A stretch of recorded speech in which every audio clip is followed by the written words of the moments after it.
Today we're visiting Tryptomics lab near Boulder, Colorado. We're sitting down with Christopher Pauly, Tryptomics' very own co-founder. Mushroom Tech presents the Whisper Podcast with your host, Grant Connor. Chris works at the genetic level to predict and shape how plants and fungi express their chemistry. If you noticed during the interview, I've been spending some time here picking brains of the owners of the labs, It's like funny, it's like, you win a psychedelic award. Mushroom Tech took home first place at the Denver Psychedelic Cup, and in collaboration with Friday Ventures, we also won Most Precise Dose at the Shroomski Mag competition, as well as overall best packaging and design. But then you're like, hey, does that give me the credentials to give you this mushroom for your restaurant too? But for some reason, people look at psychedelic as so prestigious. It's like a prestigious name nowadays. Well, it's like winning, best flower competition or a cannabis cup. You growing a flower in your yard is cool, but a cannabis cup takes a little extra steps of growing a plant that you don't really see in horticulture most of the time. That is true. It's like more these people are putting a lot of detail into the product, but I think it's also because of mainstream media right now, and like social media is insane. I can barely go through a day without seeing some type of meme or post or story or someone on a podcast like Joe Rogan mentioning psychedelics. It's like, I don't know, I think you said it best, that one of the times I was here, you're like, we're in a renaissance era in the 20s. It's like the roaring 20s. I kind of see that side of the whole wellness movement really is taking the psychedelic industry with the cannabis industry and the functional mushroom space, the functional medicinal plant space. Really all of that's kind of riding this wave of people want to be healthy. They don't want to take something that's going to harm them. They want to know what they're taking, if it's safe, how this helps them, all of that side of, consumer drive and understanding of, these natural products are different. Not all the Lion's Mane I buy will be the same. It doesn't have the same active ingredients. It wasn't cultivated the same. So all the questions we've asked about cannabis and are starting to ask about psychedelics, we'll see spill over into those other industries. And you'll ask the same question about ashwagandha of, did this have pesticides on it? Mm-hmm. Is this contaminated with metals? We'll see that same, and even understanding what is the active ingredient of ashwagandha, because it's not the whole plant. It would be like being the active ingredient of cannabis is cannabis. It's not. We know there's hundreds of compounds. Ashwagandha, we're getting there, but it's not something the everyday consumer knows. I'm looking for these active ingredients in my ashwagandha supplement. Mm-hmm. And so we're seeing the same in the medicinal space, and I think the food space creates that even more drive of what are the flavor molecules. Does this have compounds that'll make me feel good after eating it? Is this have the health profile that I'm looking for to supplement my diet? We'll start to see more of those questions being asked as the food space starts to take off further. Mm-hmm. Yeah. So one thing I was I kind of started in this industry a few years ago, and before looking at test results of mushrooms that I was shopping around or growing myself, I was taking x-rays of gold. I was really curious about how each gold looked different underneath the x-ray, and you have all these different metals in it. And so I became, online people. I actually was accidentally conned into buying an x-ray gun, and I didn't mean to because I didn't have the money at the time. It was, this old timer pulled a check move on me, and he got me to buy this x-ray gun, and little did I know it increased my business dramatically by being able to analyze gold. People looked at me differently, and as online, like people were, it increased my business, and then I had a startup company with a gold coin, and that went crazy. And it's because a lot of that was because I stumbled upon this x-ray gun, and I was able to analyze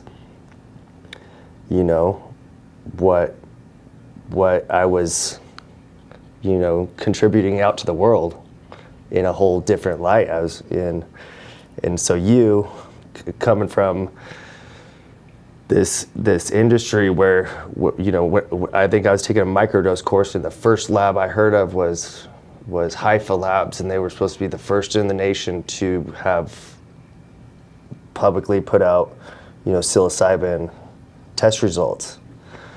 And then your co-founder was connected into them.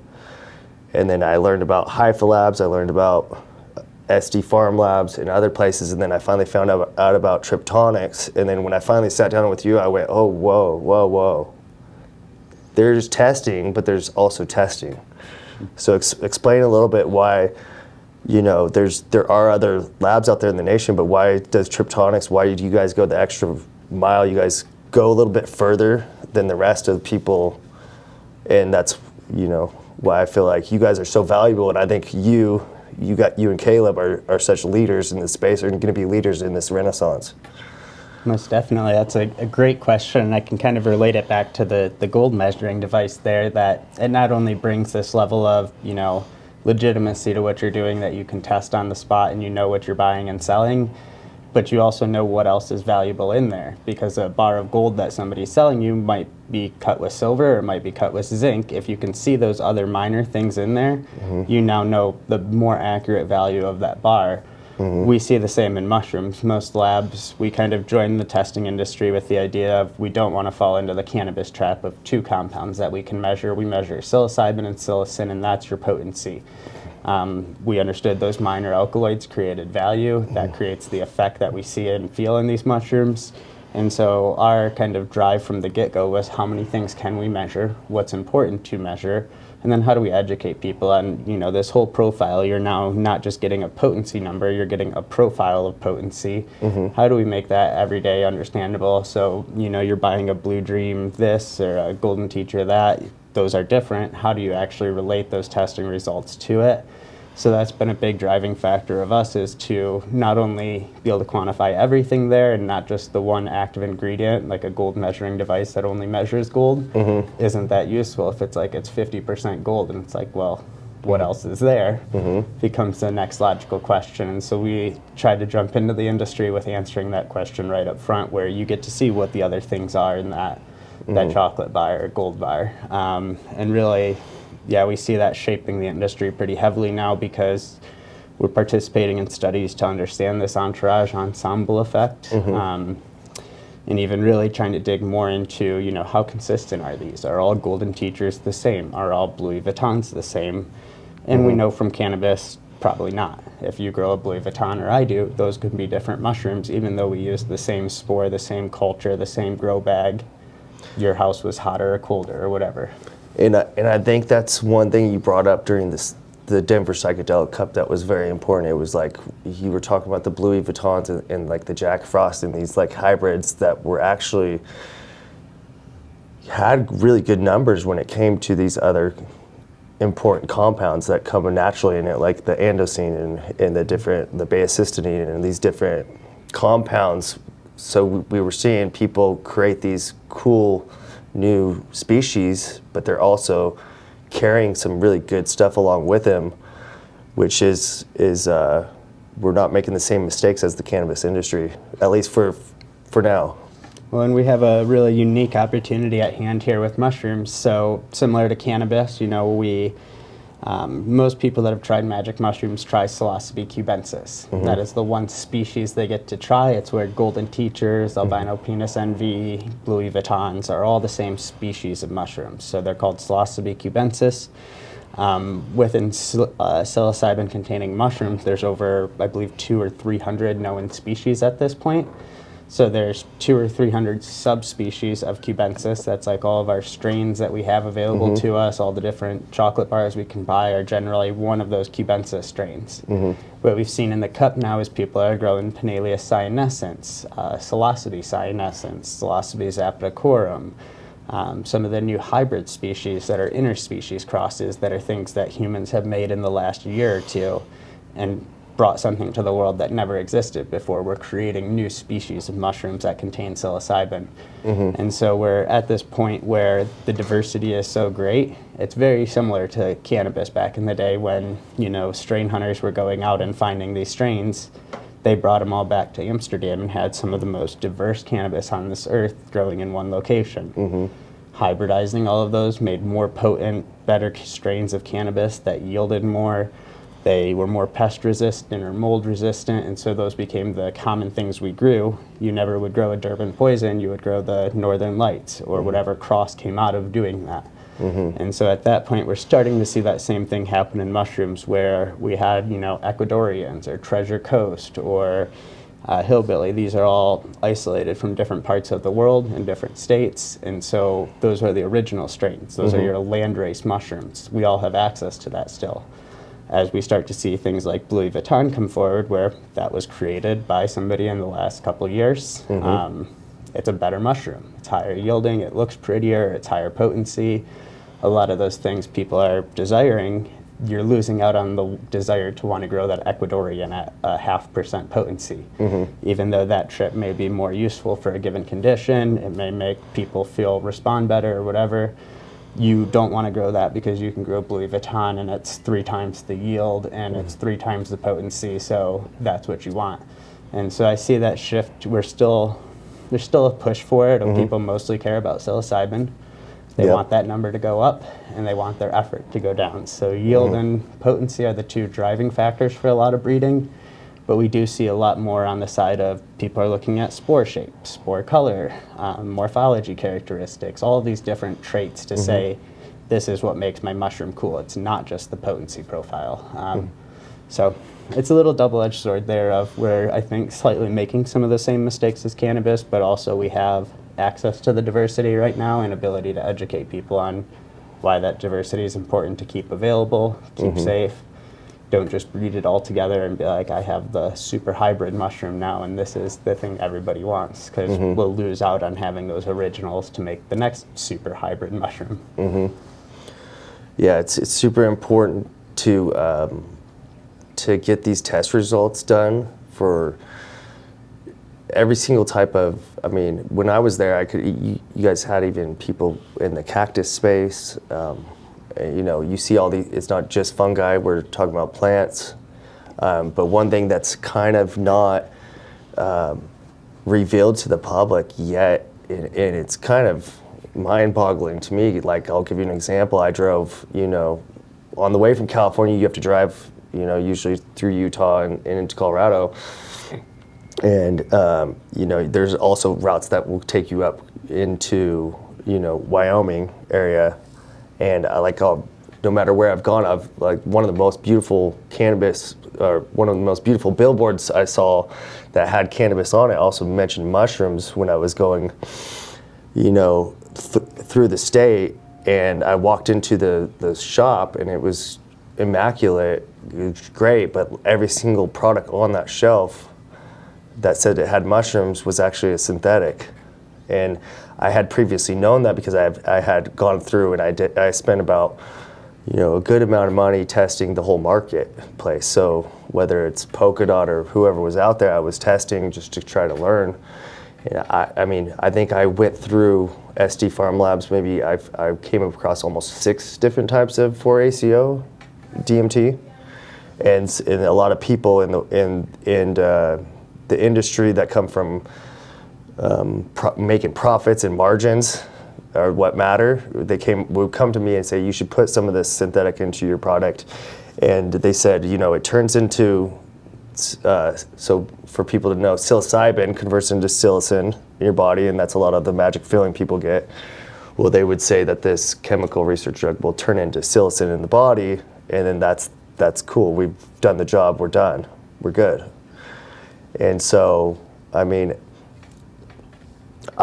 beg to differ when it comes to all these different compounds that are synchronistic with psilocybin. I would imagine those are very important to have, and have your own human body convert it. Yeah, so that's something we started looking into in 2023. We had a gentleman reach out that got sick from one of these magic mushroom products and claimed he didn't think it was magic mushroom. It wasn't like any, edible product he's eaten before. And so he wondered, could we figure out what's in it? And that was some of the first testing around 4-ACO DMT. which does convert into psilocin in an acidic or heated environment. And so that's a prodrug to psilocin, which is the same active drug of mushrooms. You are missing the whole entourage effect there, but in terms of consistent dosing, getting the same effect every time, there's a lot of benefits of these synthetics that there is potentially a market there where there's medicinal benefits that should be studied, and these things should be looked into for reproducibility, because it's really hard to grow the exact same mushroom twice, but you can make the same dose of this synthetic compound. What we've seen in the past 2-3 years now is really it's shifted from that 4-ACO-DMT that turns into psilocin into diethyltryptamine or methylethyltryptamine or MIPT or DIPT. And so all of these are different base tryptamine molecules that won't break down into psilocin anymore.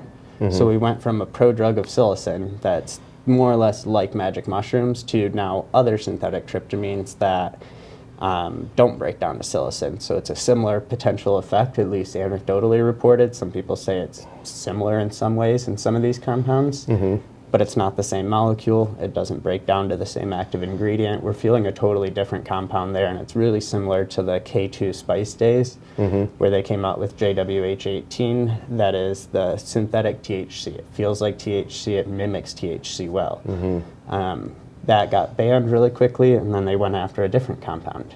And after so many of them, we got to something called Scooby Snacks and Knockout and those type of things where people got highly addicted to it. They were spending thousands of dollars a month on these products. One girl, I believe in Florida, went psychotic, tried to kill her parents and found like 3,000 packs of these Scooby Snacks under her bed that she was stealing her parents' money.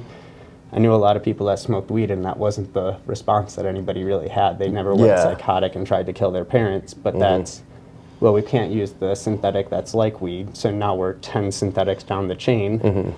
This one seems to give an effect like weed, and that's where we're seeing that switch. And so nowadays, even if you like a polka dot bar or a treehouse bar, if you go buy that same thing next week, it might be a different compound, and they won't tell you. The main thing that you'll see with these products are COAs that say ND, so no compounds were detected. And now, like, one of the latest ones I know, if it's at the end of James Fadiman's latest book, it talks about there's a study that's done in Israel, and I think that was November 2024 was when this was publicly released, and it showed that organic concentrate that kept in these compounds that were natural with psilocybin and you get that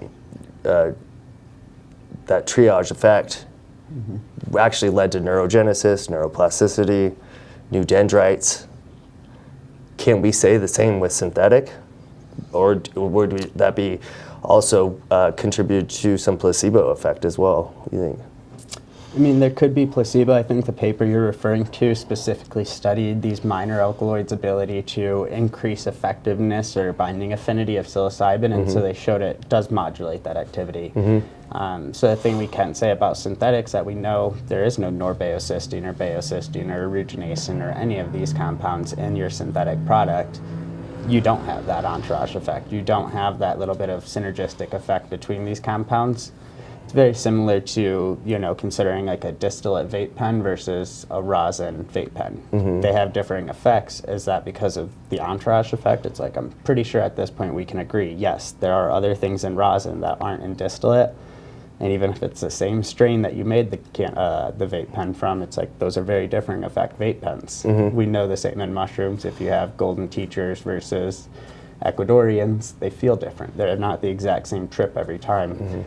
And so I think most people that have experienced it are full believers of the entourage ensemble effect, and differing there being either psilocin's the VIP molecule that everything else is modulating how psilocin works. That's an entourage. Those other compounds are the entourage of psilocin. The ensemble effect is the idea that psilocin in concert with all of these other compounds give us this effect that we like. And so without norbaeocystine, you wouldn't have that same effect. You wouldn't have the same, orchestra or ensemble. And so that idea of ensemble is that each piece of that kind of combination of chemistry is what you feel. And if you're missing one piece of it, you don't have the same feeling. There's no, VIP molecule that's more important than another. So that's where we also push to measure as much as possible so that we can start to understand those effects of what is the Entourage, what is the Ensemble effect here? Yeah, and that's a big reason. Like I was like applauding when I was, as you know, my first year in the Denver Psychedelic Cup, and I'm just looking at as a participant, but also as a fan of everything. And it's like, you know, some people did get awarded for higher amounts of beta-cysteine in the product. That was actually new this year, right? So we did do that one last year Last year too, too. and that one, it's kind of a drive of ours. We don't give a highest psilocin EQ award out, so there is no competition for breed up psilocin. We all know we can do that. Every lab can measure psilocin. It's not really a competition or something I think anybody wants to experience. If you try some of the most potent mushrooms, most of the time 100 milligrams of that mushroom is a large dose of mushrooms. And you don't want that. That's not dosable. It's not controllable. You can't microdose on those mushrooms. Breeding up psilocin to that level, it's great if you need a high dose therapy and you have a weak stomach and you don't want to eat many mushrooms. But if that's not your case, it's probably something you want one of these more run-of-the-mill average level potency mushrooms, because that's the effect that you want. And so, yeah, we give awards out for every minor alkaloid, so breeding up the things that most labs don't even look for. Those are a competition we run. And then highest total analyzed actives, because, you know, we'll see a 1% psilocin mushroom have 2% total actives. So about as much as the one active ingredient there's a whole nother that amount of compound of differing compounds that are all related to psilocin. And so, yeah, we generally try and force people into that thinking of, we want the whole profile to be better, not just this one compound. I was thinking, you know, we talked one time about, I think you were explaining to me back in college, and you told me, like, you know, how you were pretty good at you know, getting good grades, basically, like on test scores and things like that. And back in college, now we're looking around, this is your baby, this is Tryptomics. And what have you learned as a business owner, entrepreneur now, compared to what you grew up thinking in college and knowing? Yeah, so luckily in college I got to do the cannabis genome project. So I was one of the people that got to sequence the first cannabis genome and understand, you know, all of the different varieties of cannabis that were out there, and that sativa and indica aren't really based in reality at all. This is based off of bud tender's recommendation generally. So we've kind of gotten to see how this cannabis industry evolved over the years, and starting your own business, we really realized that wasn't limited in cannabis. And like we kind of talked about earlier, cacti have this same Entourage ensemble effect. There's hundreds of different varieties of cacti or species of cacti that all contain mescaline. So when we talk about, you know, a mescaline containing cacti, it's which one? What potency was it at? Those are all questions that seem like they should be there, that we just haven't seen the market catch up to yet. So within kind of, it hasn't changed too much, but I think our understanding of natural products in general, how they work with our body, how we can start to dial these in as medicine, have really been goals that I've pushed for throughout my life, of wanting to be an anesthesiologist, but realizing if I can't give somebody CBD instead of aspirin, I'm probably not helping them that much. I really should be giving the best drug I can with the least harmful side effects. And if medicine wouldn't accept that at the time, I would do something different. And that's how I got into cannabis research, and then following up with natural product business. It really has been a little bit of a roller coaster, but it's been nice in this space to be able to work with regulators, to work with states and show them, hey, here's the safety understanding of it, here's why it's okay, here's why not to be afraid of it, and how we need to regulate this to support the industry growth, rather than, you know, over-regulate and make it more cumbersome and expensive to get into and fall into some of these same traps as cannabis licensing, where a bunch of people got into it, very few of them have made money and got out of it in a successful way. As far as the future goes, so we're, you know, we got 4 more years, pretty solid years in this decade. Where do you really see the future of Tryptomics, companies like Mushroom Tech that are trying to make a precise dosage, good quality product that anybody could just have, you know, legalization in the future in the next 4 years? Where do you see that happening? I mean, we're in Colorado right now. You know, there's California, Oregon, Washington. You're seeing a lot of stuff in your home state of Michigan, Washington, D.C., Yeah, I think we're definitely seeing rollout across the country, and hopefully one of our goals is to make Colorado kind of this model state to where our regulations support this industry. We've thought these out. We've done a little bit better than when Oregon legalized. We're kind of version 2 of that framework of how to legalize these things. So hopefully helping Colorado stay as a leader of this industry in that way. And part of Colorado's law is they have to roll out other natural medicines through the regulated system. So mushrooms are first. That's the only legalized, regulated natural medicine on the market today. They're slowly still issuing licensing for that, doing inspections, making sure that whole system ticks fine. Once that happens, I believe in 2027 is what the law states, that they have to roll out the next one. It's not specified what that next medicine will be, whether it'll be cacti, DMT, ibogaine, ayahuasca. It could be any of those natural medicines that can be rolled out in a therapy center. And so that'll kind of grow what the therapy center can offer as healing services. They'll have multiple natural medicines that they can do, all coming through a similar regulated system of, tracked cultivation, tracked extraction, testing along the way, licensed providers that actually can give these medicines out. And so we've kind of seen within the decriminalized space that all happened on day 1 of Prop 122. They decriminalized all of these natural medicines here. They didn't limit it to mushrooms or cacti or one or the other. They said all of them are decriminalized for grow, gather, gift model. From there, we're going to roll out regulatory framework on how to give these or how to sell these in a healing center. So I think in the next 4 years, we're going to see that system come into action here, where you'll have a DMT healing option at these healing centers, where you could go in with a therapist, take DMT, have this therapy in 30 minutes, and walk out and be fine. So I think mushrooms are V1 of it. We'll see other states kind of mimic aspects of it. Some will do the decrim, some won't. I think decriminalization before legalization has been one of the biggest successes here for people to understand, hey, what products do people make? What are the things we should know about these?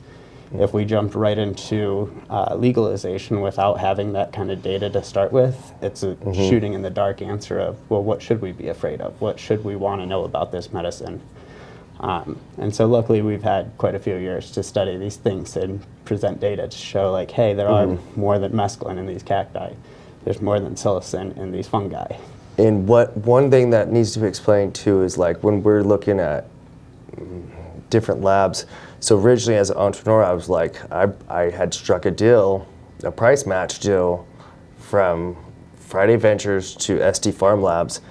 And I was so proud of this, like, I was getting this test done. My I want to know, because for me, it was really, I'm like, who cares if I could put psilocybin in a gummy? If it doesn't last very long, what's that matter? If it just vanishes and then someone eats it a month later and they can't feel anything and it's gone, what does it matter? I just now produced this fancy looking packaging, and I created this cool website and maybe ran some ads, and then the person's at home and they're disappointed. They're like, wow, I don't even feel anything. And I feel like you really broke that down to me. Why is your test price where it's at, and how important is that for IP in the future? Yeah, so in kind of our mind, we come from steep hill testing, and so we've been in the high throughput testing space for a while, and we really see there's 3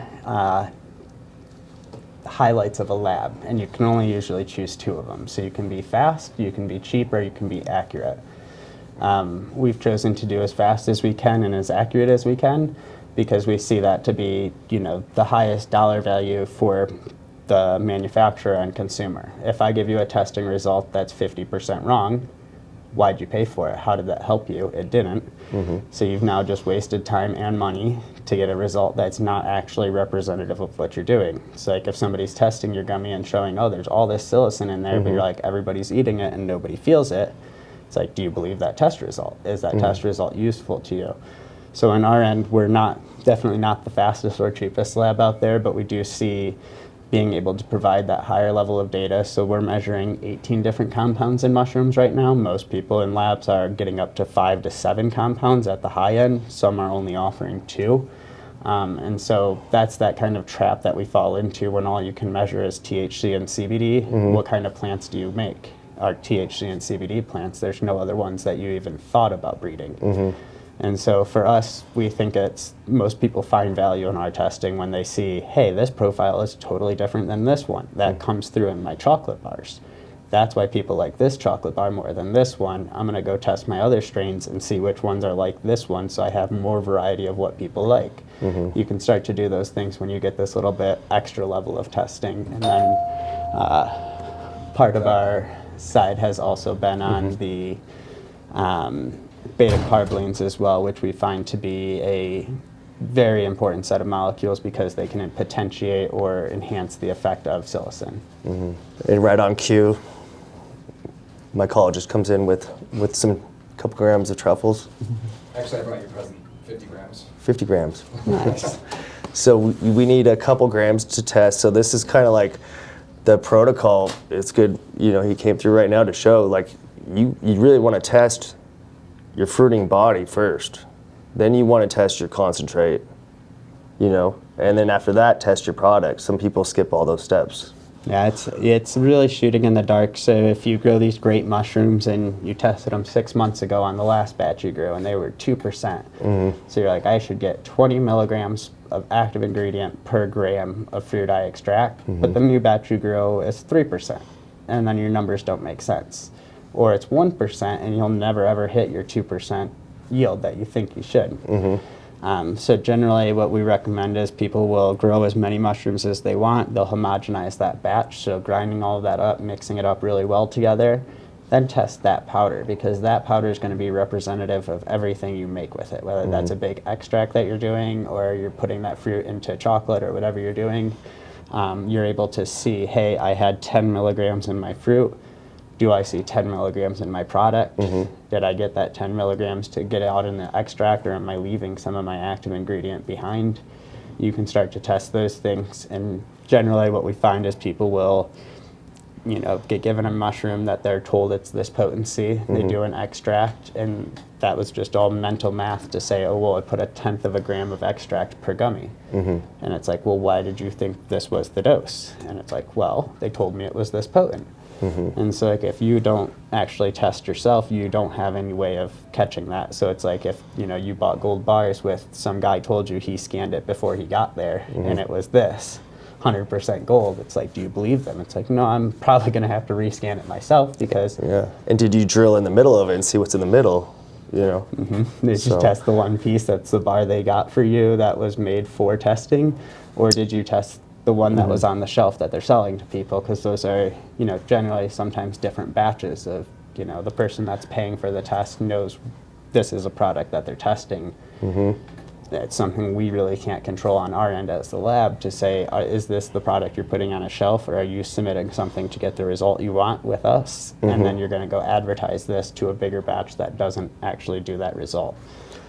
And, it's so important to educate people. That's why, for example, like one of the things with our marketing team that I kind of had on my heart was like, let's send out these boxes to these health influencers, because we see this thing with JFK happening right now, and it's all over the internet, and we're having this huge health reform, the food pyramid that I argued my nutrition people in college courses, like, this is not what the food pyramid should look like, and all this stuff's happening during this renaissance, this era where people are waking up, and I'll give you a little quick story. I ship a box to a pretty well-known biohacker person that's, very well respected, been on Joe Rogan a couple times, and he's taken my Blue Lion, and it says psilocin equivalent. People aren't familiar with that yet. Usually you have to say, oh, it's like a 1/2 or it's like a gram or a 1/2 gram, because this is the terms we're used to. And I sent him, Xander made this beautiful page, with all of the species that we use in the products, but also the breakdown of the test results from you guys. And it comes down to this number. It's like 1.44 milligrams psilocin equivalent for this guy. And he's going to pick these health influencers and people, if we could, that's my job, push this out to them and help them understand it a little bit better. I guess he read it wrong. He ate 2 blue lines instead of probably 1, but then he might have got scared for a second, but really quickly, he messaged me back, goes, I had a very productive work day, And that's sometimes what happens with people is it helps them focus. It helps them kind of declutter. And actually when they think that, taking magic mushrooms is all about going on a journey or taking a micro that you can't feel, you're not supposed to feel at all, but there's also these other important little mini doses that could be really helpful for people that don't want to take an Adderall. They don't want to get to a point after a few days where they just can't sleep and there's all these other bad side effects. It's one of those things. I think education is probably that forefront that needs to happen. We're coming off, a war on drugs that's lasted over 50 years, and people have been stigmatized and miseducated about these substances. There's still the conception of the lazy stoner, which I've worked in cannabis science for over 10 years now. I know a lot of very smart PhD level people that study cannabis and use it regularly. They're not the dumbest people I know, and they're really not lazy. Mm-hmm. And so we see those kind of misconceptions break up really quickly when this industry forms and you start to see professionals come out and show, hey, I do use this and this is how this works for me. And in terms of getting people to understand what is the dose, a half gram of mushrooms, we have mushrooms that a half gram is around 1 milligram. We have mushrooms that a half gram is around 10 milligrams of active ingredient. It's a big difference. We have ones that a half gram is 30 milligrams of active ingredient. Mm-hmm. It's the same half gram of mushrooms. Mm-hmm. So if we just weighed it out and I put it in a capsule and gave it to you, you could have a 30x difference in effect there from the same half gram of mushrooms. And so that was one of the things we found in 2023. In addition to, I think it was 15 to 30% of the bars on your smoke shop shelf were 4-ACO DMT. Mm-hmm. The other 70% were actual mushrooms. Mm-hmm.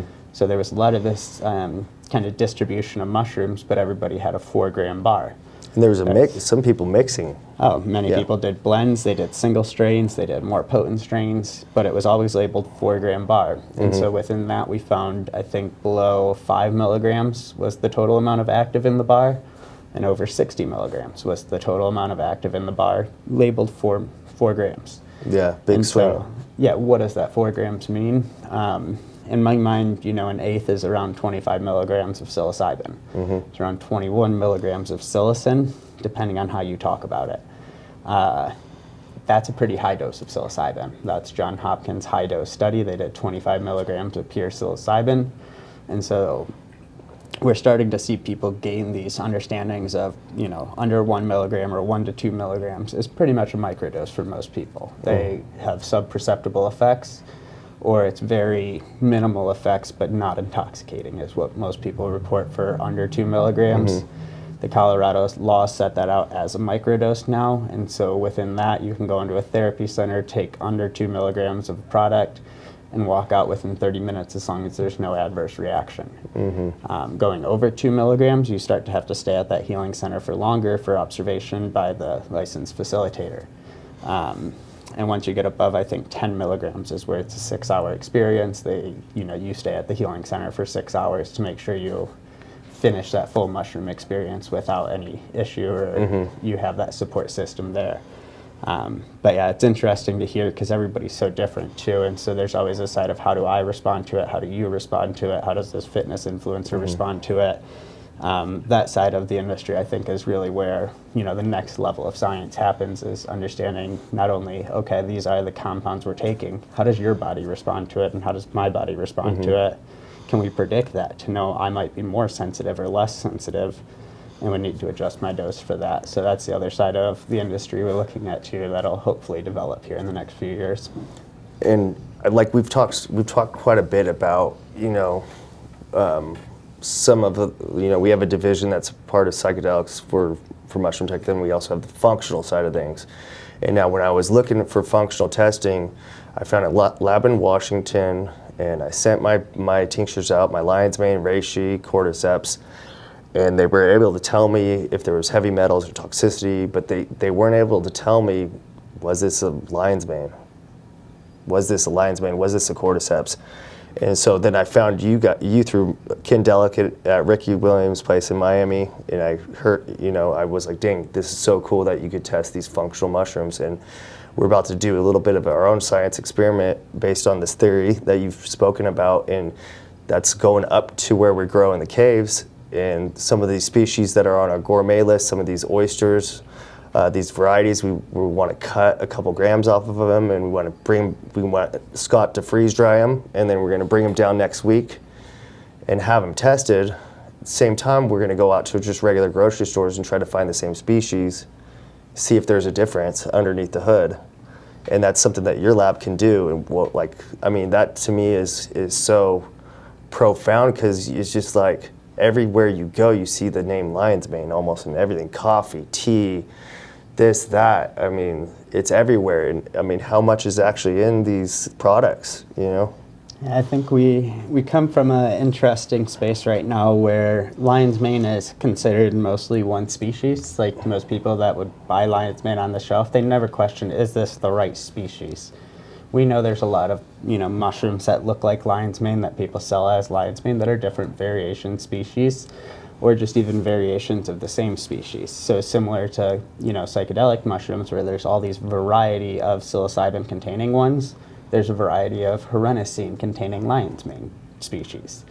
So the ingredient verification side, I think it's, a few different levels there. For us, we've came up with bioactive compounds. So what's the thing in lion's mane giving you this effect? We'll test for that and try and quantify that. So that's like adenosine A and the mycelium, or herenocene. And we're also building out farther panels to even quantify more actives in there, but we do have that going for reishi mushrooms as well, which are the ganoderic acids. Chaga mushrooms and turkey tail have lupiol, betulin, and betulinic acid.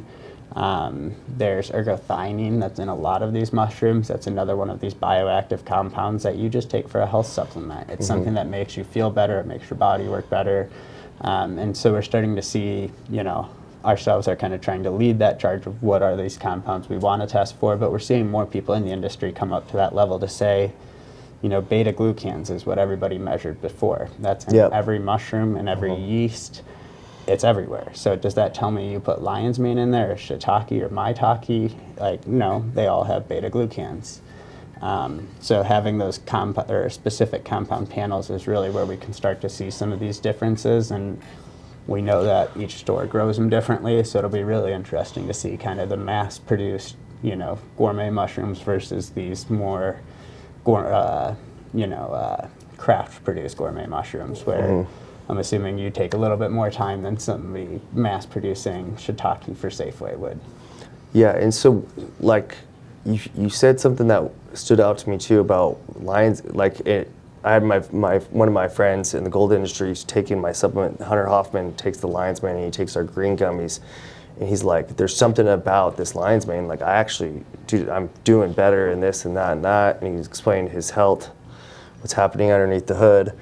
And then you said that too. You go, yeah, you should be able to feel lion's mane. It should be a feeling, And now what would that be if someone takes a lion's mane supplement and they're not feeling anything at all, versus someone that is feeling it? What are those compounds that are probably going to be a little more prevalent? So yeah, that's the $1 million question. So part of our research we do is called untargeted metabolomics. So as we start to find, tincture 1 has this effect, everybody feels it. Tincture 2 doesn't have the effect, but supposedly the same dose of lion's mane. We can start to do some pretty expensive testing, but it basically quantifies all the compounds that are in there, or at least tells you all the compounds that are in there. So you get a list of 100 compounds that are found in product A, 100 compounds that are found in product B, and then you can start to answer the question, what's in product A that's not in product B? So that's kind of ongoing research that we have going to try and figure out, what is this thing that we feel? It's not just beta-glucans, it's not just this one adenosine compound, and we know there's 20 to 50 adenosine compounds, same with hericenones. There's other triterpenoids that are found in these compounds. There's diterpenoids, ketones, alcohols, esters. Those are all classes of compounds that all have many compounds in them that give the flavor, the effect, the bioactivity. And then some of it's also stacking it. So a lot of people use lion's mane stacked with another supplement. and that increases bioavailability, it can increase bioefficiency. So it can start to do these things that we don't really understand. We know it does it. We've demonstrated it does it. It works better for people, but why? What compounds are there? What mechanism is underlying this effect? That's the research that we're slowly still figuring out, but I think most functional mushrooms should have an effect that you should be able to notice when you've taken it, and it's not psychoactive. There's not a psychedelic effect at all, but it does have, like when Tylenol kicks in and you have a headache, you noticed it kick in. But it's otherwise you wouldn't really notice it. Yeah, and there's this like kind of split in the industry, and I feel like if you look in Paul Stammen's theory about mycelium, he's like, it's all about the mycelium. This is the immune system of the species. And then there's these other people that I've come across in the mushroom industry that are like, actually, no, the fruiting body has some really very beneficial things that should be included in it. What do you have to say about those? Yeah, so I'd say that's the definite great debate there of, mycelium only products, fruiting body only products, or you have to mix the two and do this whole kind of full spectrum idea. In my opinion, as far as I've kind of looked into it, fruiting bodies are different metabolome, so collection of metabolites. Ome just means study of or collection of. It's like the tryptome would be the collection of tryptamines. Tryptomics is the study of tryptamines. Your metabolome is the collection of all the compounds that are produced by that organism. So the fruiting body metabolome or collection of metabolites is differing than the mycelium metabolome. So which one do you want? Well, what am I trying to treat? What compounds do I want to put in my body is probably whether I should use fruiting body or mycelium. They're just different drugs. It's different compounds that you're taking. So it would be like, should I juice cannabis leaves or smoke weed? It's like, well, what's the effect you want to get? If you want to get high, you should smoke. You shouldn't juice cannabis leaves. If you want to heal your, GI tract for stomach issues, like the juicing might help you a little more than smoking there. And so it's just, the leaf produces different compounds than the stem as the bud. The cacti old growth produces new compounds and different compounds than the old.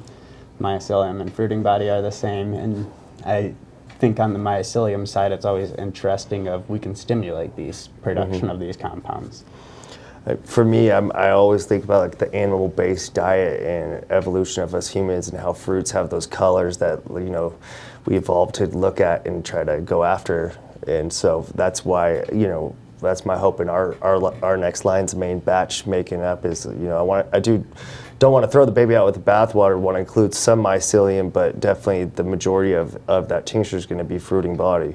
And now, what do you think if we're growing these fruiting bodies and Scott keeps cloning the same lion's mane in the tunnel, and we keep cloning the same golden oyster in the tunnel, king trumpet, enoki, after generations, what do you think we're going to have on our test results compared to what you would see other places that are growing in warm environments? So yeah, I probably wouldn't be able to predict a specific change, but what you're doing each generation is adapting the mushroom to what you're feeding it, what conditions it's growing in, how much air it's getting. All of those are something each time you take a clone of a clone, you're adapting the mushroom.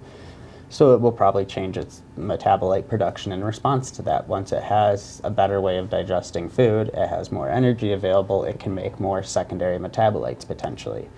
And so generally that's what we see. The more times you grow a mushroom repetitively, you'll produce more of these secondary metabolite compounds because it's more dialed in energy production and metabolism in general. We could also see it go the opposite way. That given that the cave is a really hard place to grow in, you're adapting the mushroom to get through this struggle it's going through, it can produce less compounds. So unless you're testing each kind of isolation you're doing, you really wouldn't know if you're breeding up or down these compounds because you don't see them in the mushroom. The mushroom's not going to change its look when it produces more ergothioneine. It's going to look like the same mushroom, but then it's like, oh, well, that bag has actually much higher ergothioneine than the rest of these. That's the clone we should take. That's the one we should run for the next generation to make my ergothioneine product. So it's not something I would say there's like a guarantee that a clone of a clone of a clone will go down or up. It's almost equal chance at doing either there. It's genetic mutation over time, so you will have some shift or drift of that population of the idea of that mushroom that you originally started growing. will probably have a different genome than the one you grow next year at this time, after doing those successive clonings of it. So you're kind of creating your own mushroom in a way through that isolation and breeding process.